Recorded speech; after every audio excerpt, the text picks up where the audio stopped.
Amigos televidentes, continuamos con Cerrando la Noche y como ya es costumbre, en esta parte vamos a darle participación a los invitados que diariamente desfilan por este espacio. Vamos a conversar con Janiel Ferreira, quien es diplomático, catedrático, universitario, dirigente político del partido de gobierno, pero en esta ocasión queremos abordar con él lo que acaba de suceder en Colombia, señores, que en una segunda vuelta gana pues la izquierda y donde pues esto llama la atención del mundo. Ya desde la primera vuelta el partido de gobierno había perdido su pupilo y hoy el mundo recoge la noticia de que pues Colombia tiene un presidente de izquierda. Pero vamos a dejar que sea Janiel Ferreira que hablemos y abundemos un poquito sobre esta hazaña que se veía venir, no es algo nuevo, se veía venir. Janiel, buenas noches, bienvenido. Buenas noches, para mí es un inmenso placer, como siempre, compartir con dos grandes amigos.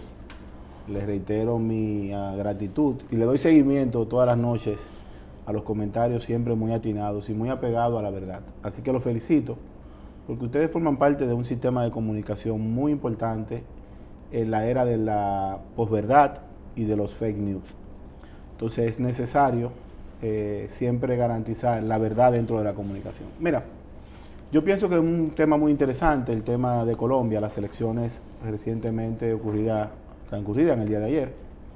Y realmente, como tú bien dices, es un modelo que viene a cambiar la dinámica política, cultural y social de los colombianos.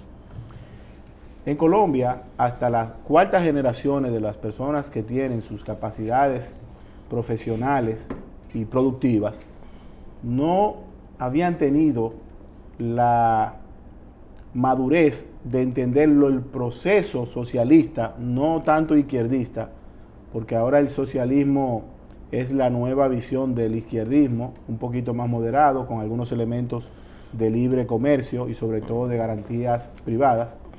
Y el presidente electo Petro, ha podido rebasar un hito histórico en la política tradicional colombiana. El presidente Petro, junto con el ingeniero Rodolfo Hernández, se presentan en una batalla electoral muy interesante. Ambos candidatos tenían un discurso muy parecido. Ambos eran antisistema. Lo único que, en el caso del presidente electo Petro, este tenía una dinámica de concepto político más acabado frente a un candidato que asumía el discurso populista, no que él es populista, porque no me gusta llamarle a los seres humanos populistas, sino que asumía un discurso populista para llegarle a las masas a través de una plataforma de comunicación masiva como es la red de mayor crecimiento, que todo el mundo sabe que es TikTok. En realidad tenían dos posibilidades muy parecidas. La estrategia del ingeniero Hernández le falló. Y la gente me pregunta, ¿por qué le falló la estrategia a Hernández? Sencillo. Si ya Petro tiene un camino recorrido y la presidencia de Colombia se va a lograr a través de dos caminos distintos, si ya usted tiene un camino recorrido, procure buscar otro camino para llegar a la presidencia y no el mismo que ya Petro había asumido durante mucho tiempo. Entonces Hernández construyó un discurso un poco sectario ante la oligarquía y la derecha colombiana también. Cuando quiso moderar el discurso ya era tarde. Entonces la tercera opción, que fue la derecha que en primera vuelta perdió con su candidato Fico Gutiérrez, masivamente, monolíticamente apoyó al ingeniero Hernández, porque entendía y entiende que los conceptos políticos emitidos por el presidente electo Petro eran para la derecha colombiana un segmento muy importante a tomar en cuenta, porque Petro está planteando una revolución del sistema de modelo económico y político de Colombia. Sin embargo, ¿dónde estuvo el fallo final en la estrategia final? El cuarto lugar dentro de las elecciones de Colombia saca un 4% en primera vuelta. Y este se refiere a un candidato de la izquierda intelectual también. En primera fase, el cuarto lugar no tenía problema en pactar con el ingeniero Hernández, porque el cuarto lugar entendía de que si Petro perdía, para el 2028-29, cuando vengan las próximas elecciones, le tocaba a él como una izquierda intelectual. Sin embargo, el ingeniero Hernández cometió un error sencillo en política. A menos de 15 días de las elecciones presidenciales de cualquier país del mundo, usted no se abre frente. No. Con el que usted no pueda pactar, simplemente no lo confronta.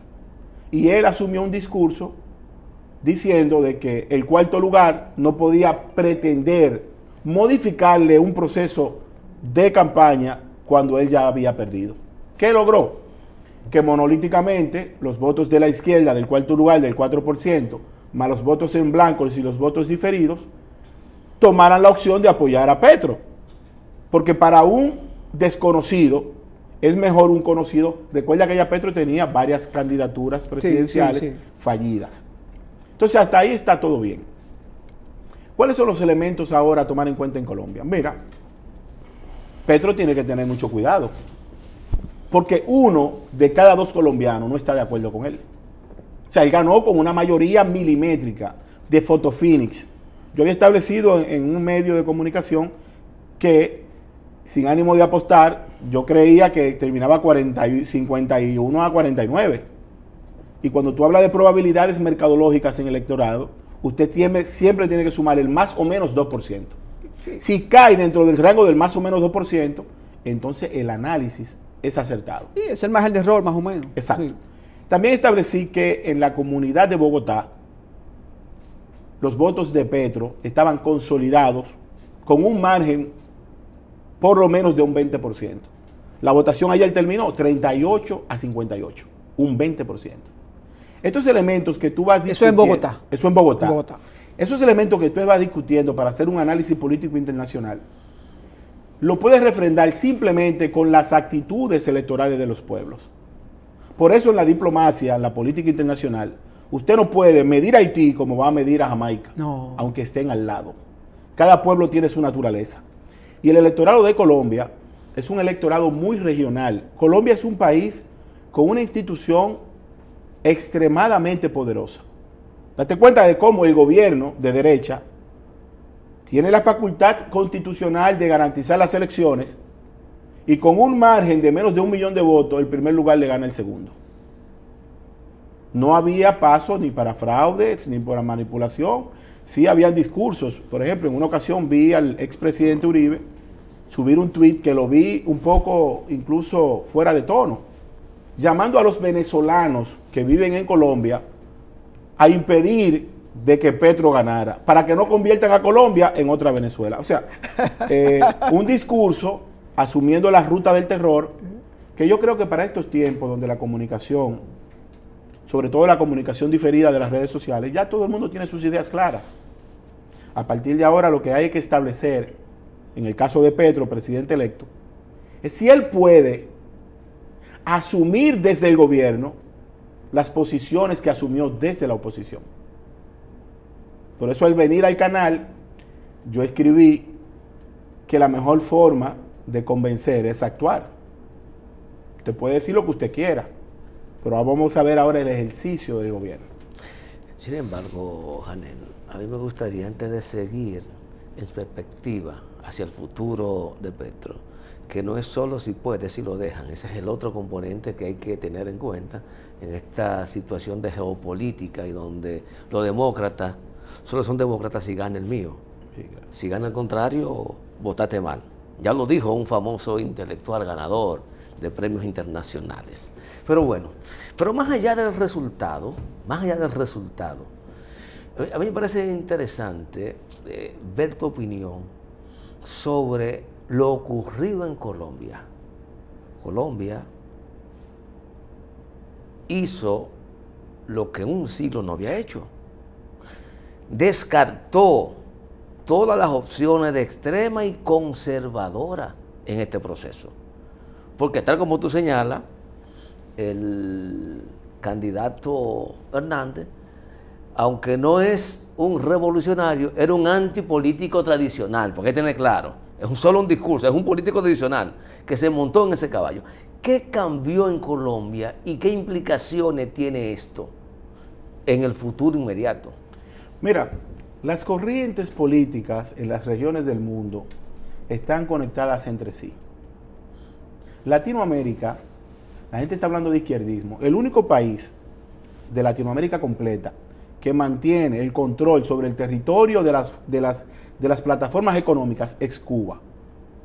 Luego no hay gobierno de izquierda, hay gobiernos socialdemócratas con una tendencia hacia el control del sector privado, que son dos cosas diferentes. No, yo pienso que hay pensamientos de izquierda en el poder. Sí, pero el pensamiento, por ejemplo, aquí hay pensamientos de derecha y hay pensamientos de izquierda, pero nosotros tenemos un modelo del centro. La República Dominicana, Guatemala, El Salvador y Costa Rica son posiblemente los 5 países que mantienen una línea del centro.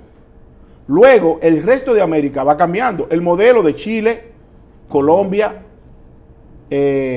México, son gobiernos socialistas que la gente le puede dar un matiz de izquierdista, porque son la mayoría personas que se formaron en la ideología política. Recuerden que para que la gente vaya aplatanándose con lo que estamos hablando aquí, los conceptos políticos no lo maneja todo el mundo. Pero acuerda algo, Janel, que el socialismo no es de derecha. No es de derecha. El socialismo es la base fundamental, es el inicio de ese proceso que llamamos izquierda, de transformaciones. Yo creo que el socialismo, por lo menos el socialismo del año 2022, es una teoría pragmática que le permite a los gobiernos tener el control de las sociedades, dando libertades vigiladas al sector privado y manteniendo entonces un compromiso con la gente.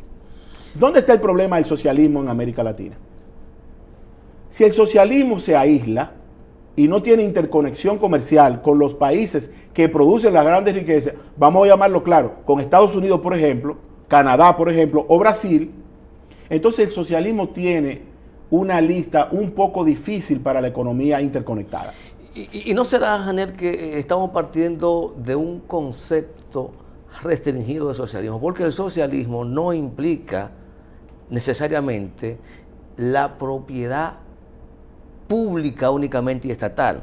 El socialismo es un tránsito, es un modelo de tránsito hacia un modelo político-económico estatista como lo es el comunismo. Exactamente, pero es que son conceptos, repito, que si lo vamos a aplicar en la teoría real de las sociedades latinoamericanas, ¿qué busca el capitalismo? El capitalismo busca que los empresarios o cualquier persona que le pueda aportar sudor, trabajo a los bienes materiales pueda libremente en un libre mercado establecer. La dinámica negativa del capitalismo es que cuando un empresario descolla de forma muy abultosa y puede crear un monopolio, ese monopolio entonces arrodilla al gobierno. ¿Qué establece el socialismo? El socialismo, sobre todo el que practicaba, por ejemplo, en la teoría de José Francisco Peña Gómez, que siempre estableció un discurso que decía que primero la gente, bueno, usted va a producir su riqueza y yo voy a garantizar que lo que tú produces como rico impacte a los que quieren nada. Ese modelo también es positivo. Sí. En el caso del izquierdismo radical, el comunismo radical, lo que establece es que no importa lo que usted haga, todo el mundo tiene derecho a vivir igual. Y ahí yo tampoco estoy de acuerdo, porque si yo me levanto a las 5 de la mañana y me voy con usted a un conuco a trabajar la tierra, usted y yo tenemos derecho sobre esa tierra. Pero si nuestro amigo está durmiendo a las 2 de la tarde esperando que usted y yo reguemos la tierra, él no puede tener los mismos privilegios del sudor que nosotros hemos agotado. Pero yo creo que esa concepción, a veces que han hecho sobre el socialismo, es más bien es una caricatura del socialismo, porque inclusive los principios te hablan, cada cual, en función de su capacidad y de su necesidad. Eso no te establece un sistema igualitario. Lo que te establece es el principio de que a la gente hay que garantizarle la subsistencia. Sí, pero y por eso la generación de riqueza, y hablamos de inclusión social. Exacto. Pero eso que usted está planteando, querido hermano, en la teoría está perfecto. No, pero así sí. En la teoría que tú le estás planteando, eso es para mí un poema. Pero en la práctica no lo es. Esa es otra cosa. Vamos a hablar de filosofía ahora. Entonces, en la práctica no lo es. La realidad es lo siguiente. Nosotros tenemos una sociedad que todos los días está trillando el camino de la desigualdad social. La brecha entre ricos y pobres se amplía. Es todos los días más amplia. Pero no solo aquí. en el mundo. Sí. Entonces, este afán, por ejemplo, yo estoy estableciendo el último ensayo, estoy terminando una capacitación para la clase profesional dominicana, internacional y nacional, que tiene que ver sobre los likes cualitativos y cuantitativos. Es una conferencia. ¿Cuál es el afán ahora de ser famoso? Que cualquier persona que demuestre en televisión, en redes sociales, que tiene una teta bonita, es tendencia. Pero si usted presenta un libro de matemática con una fórmula nueva, nadie lo va a leer. Entonces ahí tenemos los likes cualitativos y los likes cuantitativos. ¿Qué quiere el mundo? ¿Hacia dónde vamos? El modelo colombiano, como usted bien dice, está trillando un nuevo camino. Y ese nuevo camino que lo representa el presidente electo Petro, hay que darle la oportunidad a ver si esa teoría que él plantea desde la campaña puede ser viable desde el gobierno. Si lo van a dejar gobernar o no lo van a dejar gobernar, eso es tarea pendiente. Mientras tanto, el pueblo colombiano democráticamente en la primera y segunda vuelta le dijo sí a Petro y le dijo no a la derecha conservadora. Desde la primera vuelta le dijo no te queremos. Sí a Petro, a su discurso y a sus apoyos. Y a sus apoyos. Entonces, y oye bien lo que te voy a decir, porque la victoria de Petro es muy compleja. Gente de la izquierda, que ahí entra entonces el dominio de los egos, la posición perversa de los egos del hombre, gente que coincidía con Petro en su obra de gobierno, no votaron por él. No votaron por él, ¿por qué? Porque si no soy yo, no eres tú. Ahí está la desgracia de las sociedades latinoamericanas, que no tenemos la capacidad de decir, primero Janel, después Junior, después fulano, después Ferencejo, después... No, nosotros queremos decir todos al mismo tiempo. Y el modelo, recuerda, Latinoamérica completa está dando un giro hacia ese socialismo con formación izquierdista, y hablan de ese revolucionario, ese guerrillero. Esa es la otra teoría, queridos hermanos. Usted da 100 pasos en la vida. El paso 97 usted tropieza. Y el paso 98 toma el ritmo nuevamente hasta que llega al 100. Hay un segmento poblacional que solamente se fija en el tropiezo y no en los 99 pasos correctos. ¿Sí? A Petro nadie le puede refutar de que ha sido un político con formación ideológica, que sea de izquierda, que sea de derecha, que sea guerrillero. Hay que dejarlo gobernar. Y sobre todo los que perdieron, no hacerle una guerra de guerrillas política, comunicacional, para impedir que él pueda implementar el gobierno que los colombianos votaron por él. Decidieron democráticamente. Y en 2 ocasiones. En 2 ocasiones. Entonces, a partir de ahora, en el caso de la República Dominicana, observando hacia Colombia, tiene que fijarse que los procesos, sobre todo en la región del Gran Bolívar, Venezuela, Colombia, esa zona, nosotros tenemos un delay de 2 décadas regularmente con esa región. Hay procesos que suceden allá y luego suceden aquí. Sí. Exceptuando la dictadura de Trujillo, que fue entre las regiones de la dictadura, fue la más férrea. Recuerda que lo decía el profesor Juan Bosch. El profesor Juan Bosch en varias ocasiones en vida habló de ese delay que había entre América Latina y República Dominicana, donde hechos importantes que impactaban a América Latina aquí podían suceder después, como tú señalas, 2 o 3 décadas después. Exactamente. Entonces, al final, el compromiso, el mensaje de todo esto es la siguiente. La política va cambiando. Los actores políticos unipersonales van a tener un rol fundamental en el proceso venidero en toda Latinoamérica.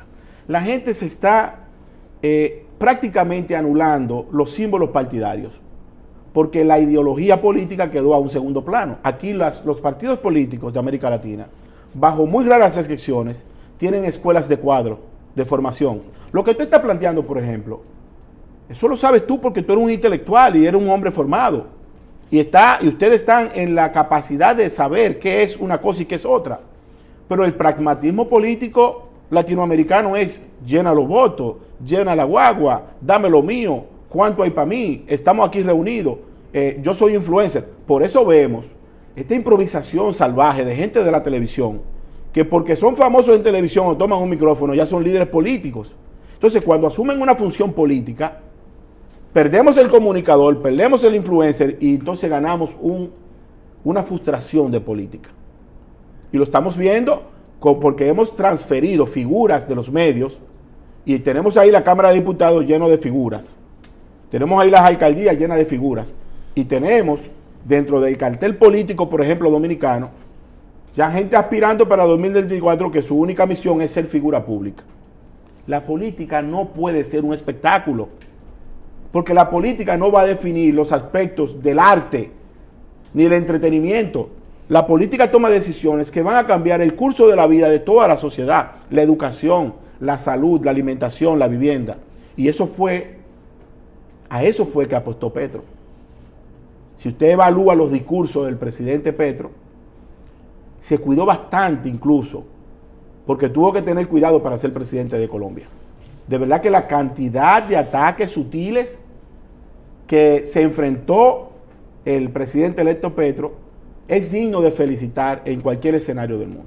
Janel, con tu permiso tenemos que ir a una pausa para luego venir ya con la parte final de esta importante e interesante entrevista. Señores, conversamos con Janel Ferrera, diplomático, catedrático universitario, dirigente político del partido de gobierno. Vamos a la pausa, volvemos en breve.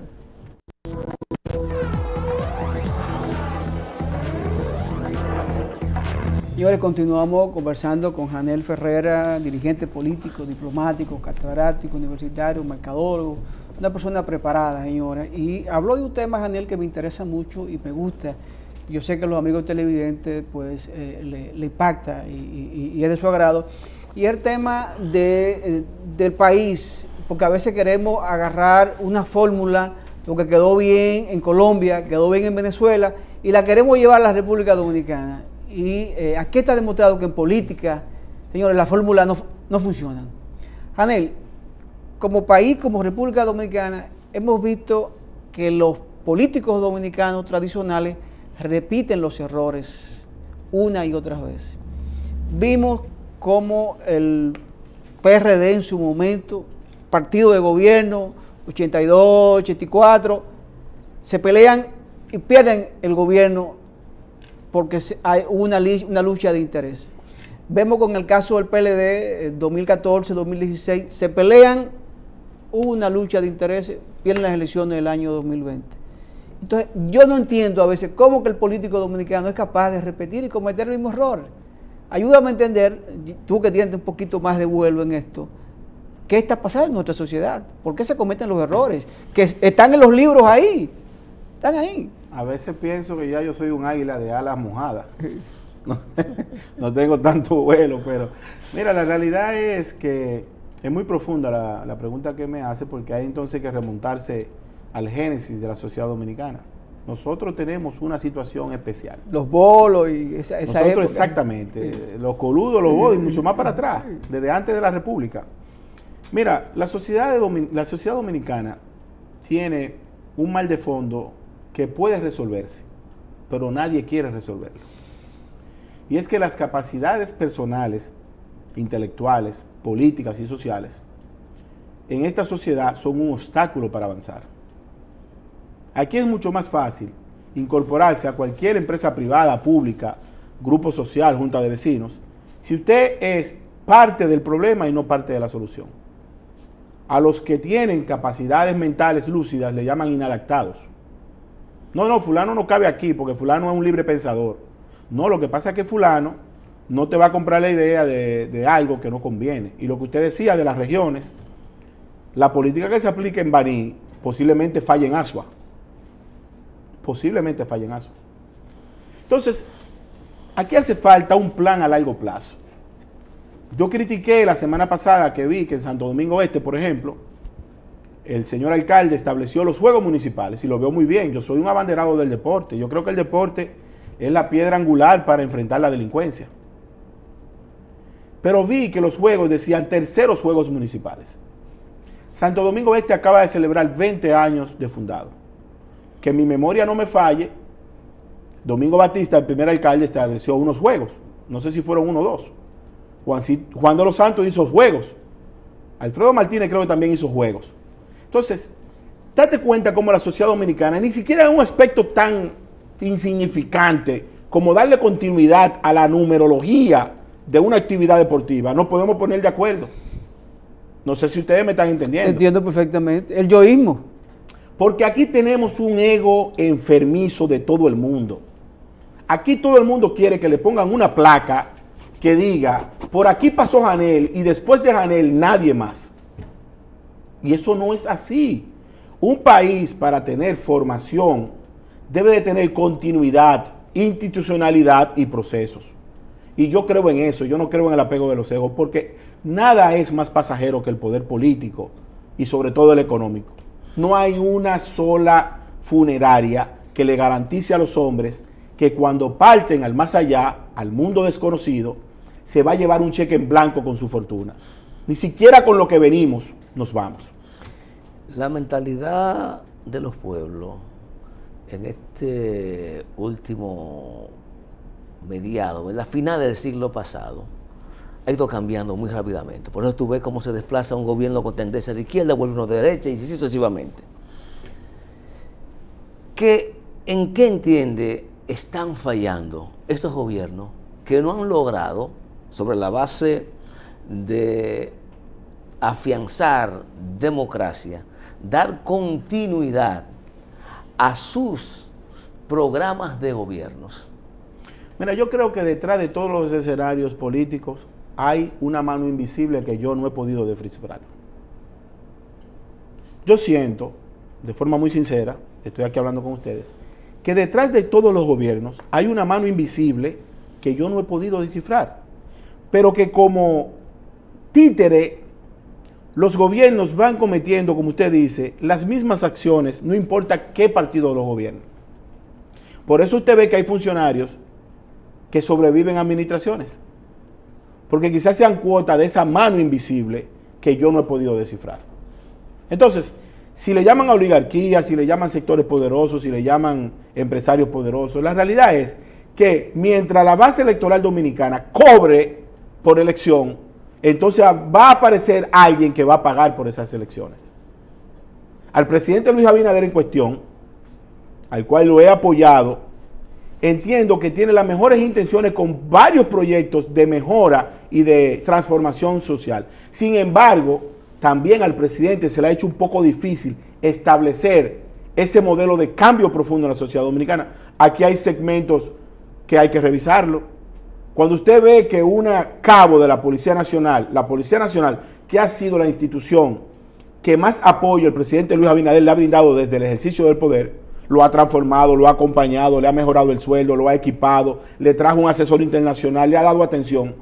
Pero cuando usted ve antes de ayer a una cabo de la policía, en medio del destacamento, subir un video bailando música fuera de tono, usted dice, pero algo anda mal. Porque no hay problema con que la cabo baile, pero en su casa, no con el uniforme policial. Porque hay elementos constitucionales que deben de ser preservados.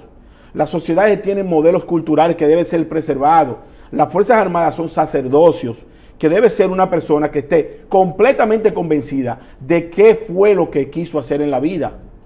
Y respetar la institución a la cual pertenece, independientemente sea político o militar. ¿Dónde está el Departamento de Asuntos Internos? ¿Dónde está la Inspectoría? ¿Dónde están los que tienen que vigilar eso? Bueno, cuando tú preguntas, resulta que como la cabo que baila se ve bien, o la teniente que viste se ve bien, el dueño de esa cabo, de esa teniente, es un jerarca.